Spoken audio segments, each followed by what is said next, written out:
Hi, everybody. Thanks for joining us again on the FREQS podcast. I believe this is episode 27, and my very special guests today are Justin and Aurélie from Ferry Island Modular over in Helsinki.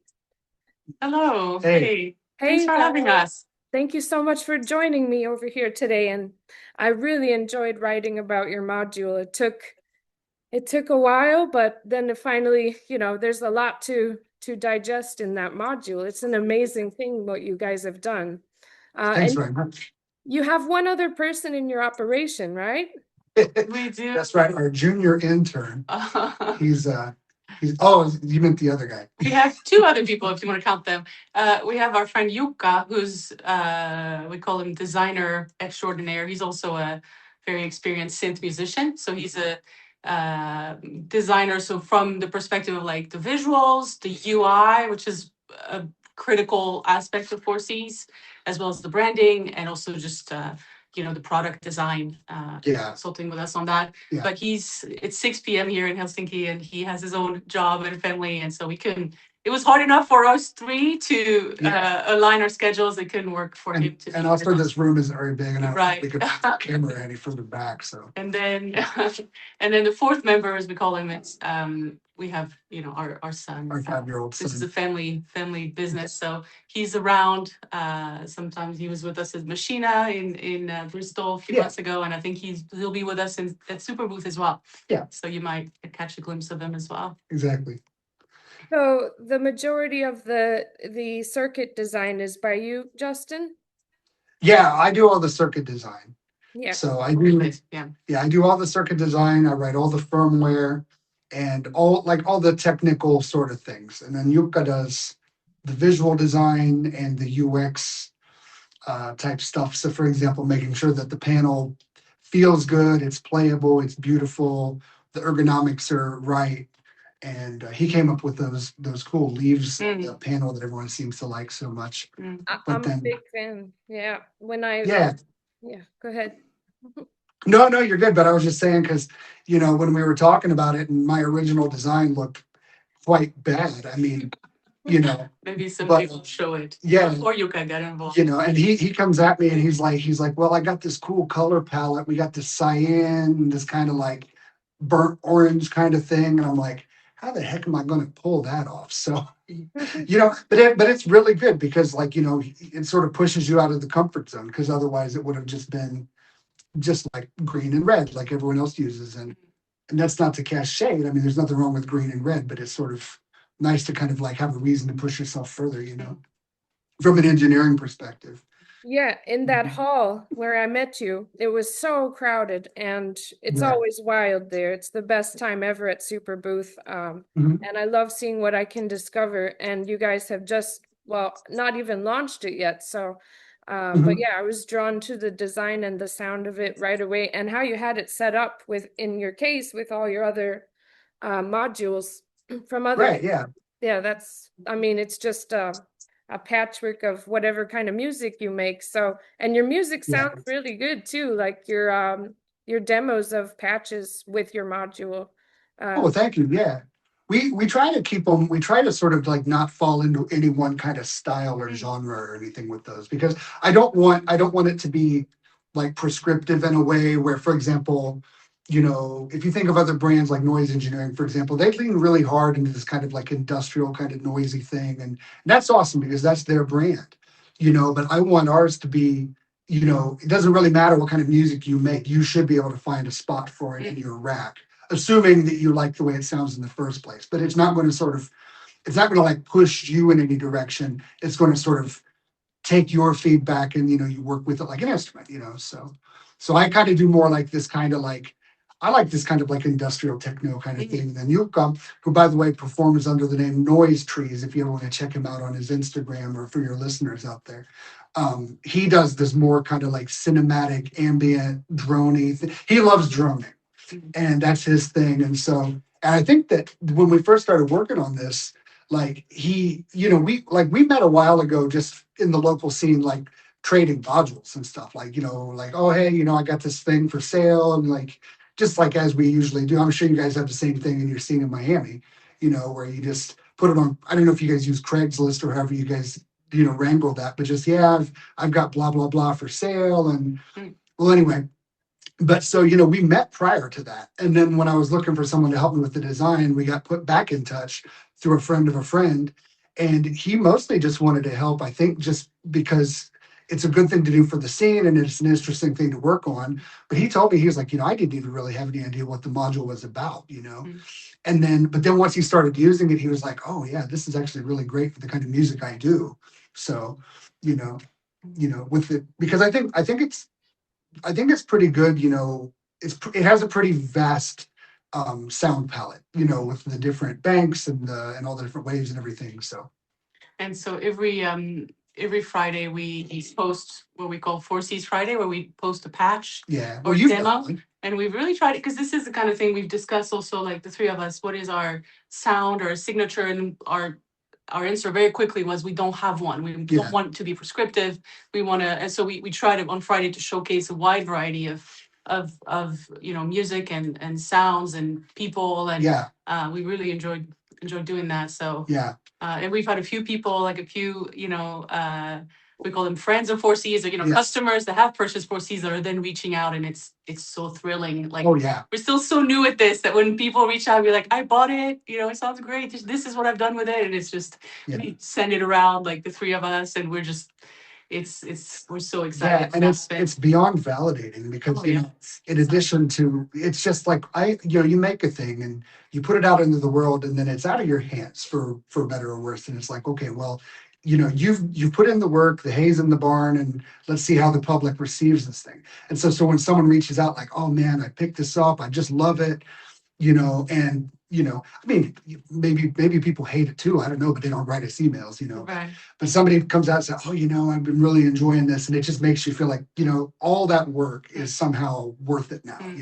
Like this one user who uses it on Instagram and YouTube, and he's quite prolific. And he did one where he ran his electric cello through the audio inputs, and I was like, that's really cool. Like, that's and I never would have imagined that someone would be using it in such a cool way. But like to be able to sort of like inspire people to do it that way, and so, which is and that's really different than, like, for example, how like Joey Blush Response used it in his video, which is like, if you ever see his stuff, it's not gentle. Right.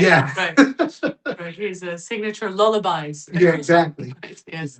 So were the 4 outputs there intended, like, in case somebody wanted to use it for a surround sound, like a quadraphonic thing? That's one possible use. I think it was just sort of like, let's have lots of different outputs that you can use however you want to use, if you want to stack it all into a mixer and just build chords, panned or not, or if you want to, like, Yuka does a lot of patching where he'll put it into like, for example, like a 4-channel VCA, and then he'll sort of have it evolving that way to where lots of different modulation is bringing in the different outputs, sort of relatedly then or not, and it sort of creates this kind of really unpredictable droning. So I mean, the dual stereo is one thing. Some people have talked about using quadraphonic surround, which is another.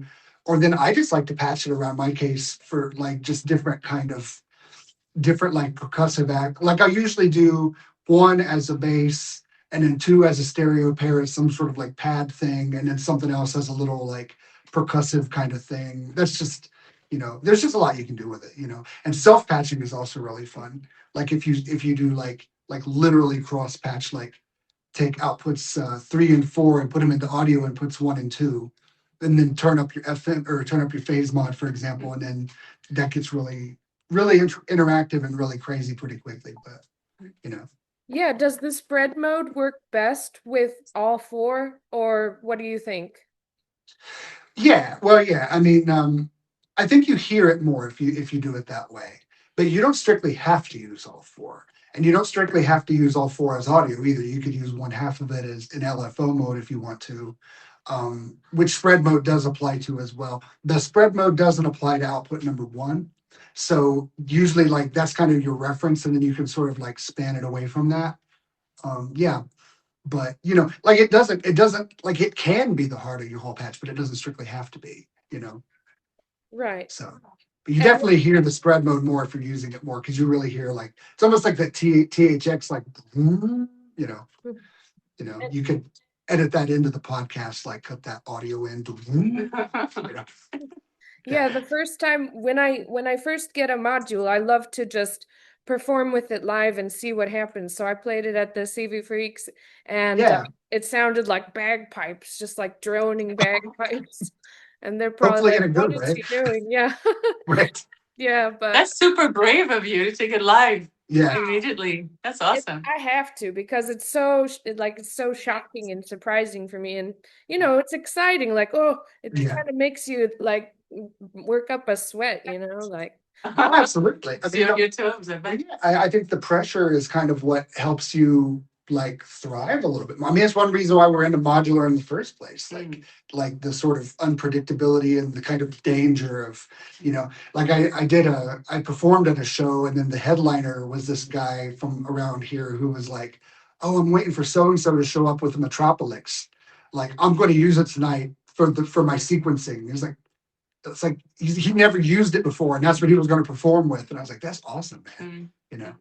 Yeah, it's So so fun. Out of curiosity, I opened one of your wavetable files in live just to see it.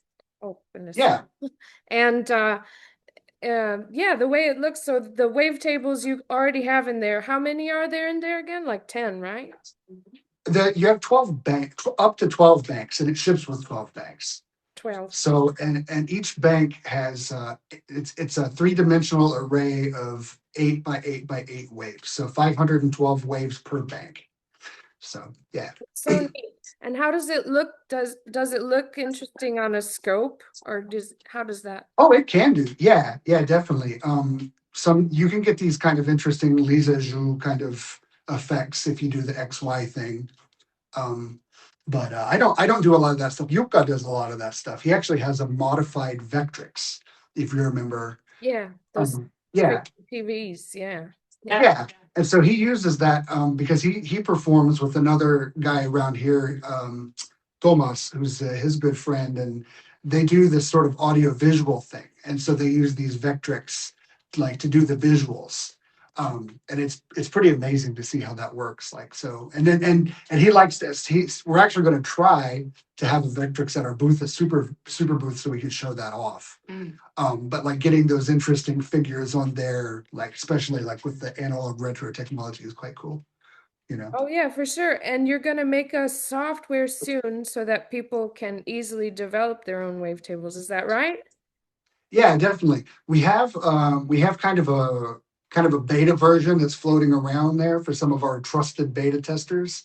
And we're hoping to have that out, available to the public just once we get some of the more rough edges cleaned up and make sure that it's compatible across a wide variety of machines and it's user friendly and stuff like that. But it's coming very soon. It's quite close actually.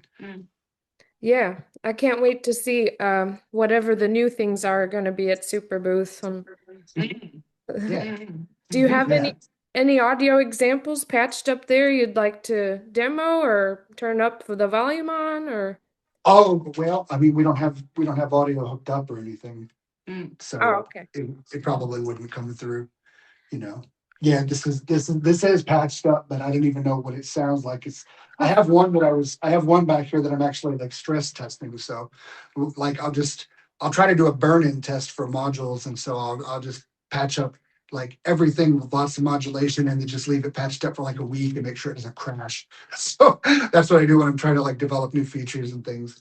Oh This yeah. is kind of like our studio / workshop as well. I mean, we have the actual workshop a little bit further away, but Yeah, it's a literal walk-in closet. Hashtag glamour. And the Yeah. other side of this room is my kid's like he's got a bunch of Duplos and stuff over here. So what was your inspiration to start designing and start your own company? Yeah. So I mean, I think I just kind of had to scratch an itch. So like I'm by trade a software engineer, and I was in between projects. This was sort of just right after the COVID thing and right after our son was born, and I was in between projects, and I just kind of needed something to sort of kind of re-spark the joy of engineering and software development. And also, I love wavetables. I love the way they sound. And one of the first ones that I got when I got into this modular was I got a first generation mutable tides with the sheet firmware. And those wavetables actually sound really nice. And then so then when Platts came out, I was actually kind of let down by how the wavetable sounded on that. Like it just, I mean, because it's not a wavetable oscillator, it's a macro oscillator that happens to have wavetables. So, and so I've been sort of on the hunt for a wavetable oscillator that does kind of what I want it to do. And Piston Honda is quite good. But it has a screen which I didn't want to screen, and then there's the Erica Black wavetable module, but that's out of production for like quite a while now, and they're sort of hard to get a hold of. And so then I was like, what if I just sort of like try to build my own? Just why not? Like, and I told her, and I said, I just kind of want to do this thing. Like, and once I sort of hit like a big like engineering roadblock to where I'm like stuck, I'll just say, okay, that's that, and I'll wash my hands and we'll move on to something else and I'll get a real job, and but we never really hit that point. And then so it was kind of like, well, okay, well now we're sort of past the point of no return. Now I have to take this to the finish line. And I built this thing like, let's try to sell it, because not because we're trying to get rich or like we need to sell it, but it's like it just seems like such a shame to put all that work into something and then not have it out to the public, like. So then and I got in touch with Schneider's Lot, and they've been very helpful the whole way, like ever since day one. And they were like, yeah, like bring your prototype to Super Booth, let's talk about it. So I showed it to them and demoed it a little bit, and it was very encouraging. And so then I was like, okay, let's take this to the finish line. So that's kind of how it came from. It was just lots of basically everything I wanted to see in a wavetable oscillator, and nothing I didn't want to see in a wavetable oscillator. Just something, and that's kind of like, I think that's the beautiful thing about Eurorack is that there's enough space. So there's enough space for people to sort of like do their own thing. Like if there's something you want to make, like make it, and you can probably find at least a couple other people who like it. The only problem I think is kind of like findability for smaller makers. Like of course you got your Make Noise and IntelliJ, like the big players, like and that's one, like they do wonderful work as well.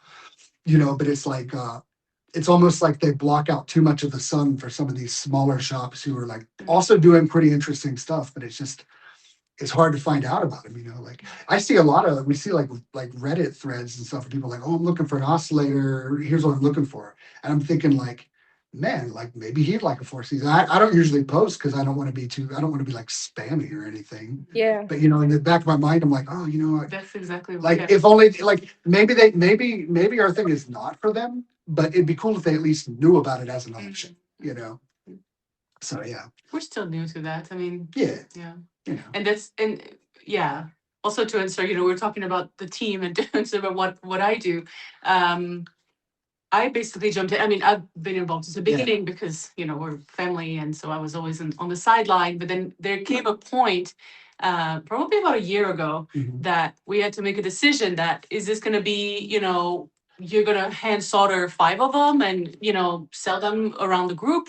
Or is this something else that we want to actually, bring this? Right. And at that point, we already had feedback from people in the scene. And it was super encouraging. And I think there came a point for me, it was almost a question of like respect for the work that, Yuka and Justin had already put into it. And I felt like we owed it to ourselves to actually try to bring it to, to market. So that's where I stepped in. Basically, I'd like to say that I do everything that's not product development. So actually trying to turn it into, getting it manufactured. We wanted to have, professional manufacturing from day one. So finding the right people for that, getting it distributed, all of the communication, marketing, website, just, everything else that goes around pretty much to turn it into a company. Yeah. Pretty much everything that's not design and engineering. Yeah. I would say. Yeah. Yeah. So it's like really, which is really useful. Like really. Yeah. It wouldn't be a thing without her. Like it'd be. Well, I like to say that there's no product without, you guys, and there's no business without me, if you want to think about it that way. Pretty much. Yeah. It's a beautiful piece, and you guys are doing a great job, and I hope Thank a lot you. more people are going to be able to find out about it. Yeah. Yeah, it's a contender, you know. And I was thinking, I was so happy you guys were liking my article, the review I did. And of course, Mhm. my demo videos, they don't really show as much as it can do. I Mhm. just kind of do whatever I can in the moment when I have the Sure, time. yeah. But um, yeah, it's it's just beautiful. I mean, the sounds are really bright though. So are you ever, like we were Yeah. talking about are you gonna think about putting analog components in your future modules? Oh, for sure. Yeah, yeah. We're not like we're not married to any particular technology. Like I think you just want it to be like use the technology that suits the goal you're trying to achieve. And I mean I do like leaning into analog for analog things. Like I'm a little bit of like Yuka and I sort of agree to disagree. But for example, like I'm a little bit allergic to like digital filters and digital VCAs because there's just it needs to do something. It needs to do something. If it's digital, it needs to do something that's difficult or impossible to do outside the analog or outside the digital realm. So like there's no such thing as an analog wavetable. Like that's just not a Right. thing, right? So and in terms of digital filters, I mean the IME's Bionic Lester is a really good example of like here's some interesting things you can do with digital filtering, or then Rossum's Morpheus filter. Like that's really creative, interesting filter that's just you just can't do it within the analog realm. But what I really like about doing, you know, and I actually read this in a Mod Wiggler thread a while back. Somebody was talking about Shapeshifter, which is one of my favorite modules. And Shapeshifter is a great, it's a great it's a great oscillator that uses wavetables. I wouldn't say it's great. It's okay. I'm getting ahead of myself. The point is, it's a really good complex oscillator, which happens to use wavetables, but it's not strictly like a great wavetable oscillator if that's what you're looking for. Because, but and I think it was actually even like the guy who did the gateware I forget his name off the top of my head. He's a professor at McGill in Canada, and he works closely with IntelliGel. But and he said, look, it's part of a modular system. So if you think the sound is too bright or too complex, like that's why you process it. Put it through a filter. Put it through whatever wave shaper you want to do. Put it through a VCA. Put it through some effects. Like that's just how modular works. Like you should like the bass sound enough, of course. You can't like you can't what's that I can't find a family friendly way to express it, but the point is like there's not Put lipstick on a pig. you can't yeah exactly you can't put lipstick on a pig, right? You can't make chicken salad, but so it's like you gotta like the sound, the basic sound, but you also have to be able to like sculpt that sound. And so that's why, for example, like when creating the wavetables for 4Cs, I really leaned into making them a little bit like more bright, a little bit more timbrally complex, because I figure like you can always filter that stuff out. And in fact, I think that's one of the most interesting things to do. Like if I have like some little patch going and I have stuff like kind of filtered down. So it's like, okay, like everybody knows the joy of like when you turn your filter up and it gets wow, you get that bright kind of thing, and especially if it's into a delay or something and it sounds like this explosion. But with the wavetable, it's really cool because you get that, but then it's like so much more complex. But then when it's filtered down, it doesn't sound really all that different than an analog waveform. So I hope that answered your question. The next thing we are working on is much more analog, but I'm also a big fan of analog circuits under digital control because I think that gives you the best of both worlds. Like the actual signal chain is analog for the analog purists, but with the digital control, sometimes you get a little bit more. Like you can do some more interesting things that are, like I say, you can't really do in the strictly analog realm, you know. So And that's a little hint for you, yeah, what we're working on. Yeah. Um, yeah. And You're coming to Super Booth, by the way. oh yeah. Okay, cool. So I we'll be able to can't meet up I there. can't even dream of missing it again. I missed it once in 2023 and I just got really sad. I can't. Yeah, that is Yeah. sad. Yeah. But I think to your point, you were asking about the wavetables, and you brought up your article. I think one thing that jumped at us is, well, one, you really got it, because we're starting to have a few kind of comments and reviews coming in, and thankfully they've been overwhelmingly positive, which we're very grateful for. But some people did get it in different ways. You know, they get it from different angles, and it was so clear that you got the philosophy of it when it comes to, you know, especially the navigation. I think you had a line, and you know, we're still sometimes trying to think about how to explain it to people in ways that they understand. And you had a way of explaining it, which I thought was really interesting. I think you said that since there's no screen, you have to navigate by ear. Right. And I thought that was such a beautiful image, you know, that, and I think of it from a sensory perspective that I'm very sensorily sensitive, if I can say that. Like I get overwhelmed really easily. And for me, the idea of removing one sensory input, which would be the visual input of a screen, almost amplifies the other ones. Right. It almost amplifies the, you know, the listening and the sound. And so that was one thing it seems like you really got what we were trying to do as far as like the feeling of it and the philosophy and the concept. Absolutely. That was really it was beautiful to Yeah. So that reminds me of something I read recently. Like a guy said that, you know, why do I? It was actually an article on vintage samplers I was reading. A guy said, why do I choose to work with this ancient sampler from the late '90s? You know, when I have all the sampling power I could ever want right there in Ableton. He said, well, number one, you know, like looking at a screen, and I don't know if this is true or not, but it gave me something to think about anyway. But he said, you know, it just engages a different part of your brain. He's like, I don't need to engage my visual cortex part of my brain in that way when I'm trying to make music, you know. And so that really spoke to me. And that's kind of one of the things that I wanted with this, you know. It's like looking at, for example, the Erica Black wavetable oscillator, you know, it's just as digital as mine. Like it's still running DSP under the hood, but it feels like an instrument because there's no screen. It's like you just got to use your knobs, and it's not analog, but it feels more like analog. Or like if you've ever used an analog rack compressor, if you've ever used an 1176 or whatever, and it's like you just have to find the sound. You don't have a little screen here showing you what the threshold is and what the makeup gain is. It's like you just have to use your ears, you know, because that's what music is. Like use your ears, you know. And if you can't do it by ear, you got to like practice until you can. Like, you know, get good. You gotta be able to tune a bit. Yeah. What do you see? Because you teach modular synthesis, as I understand. Do your students like having the visual input, or how do they work around the?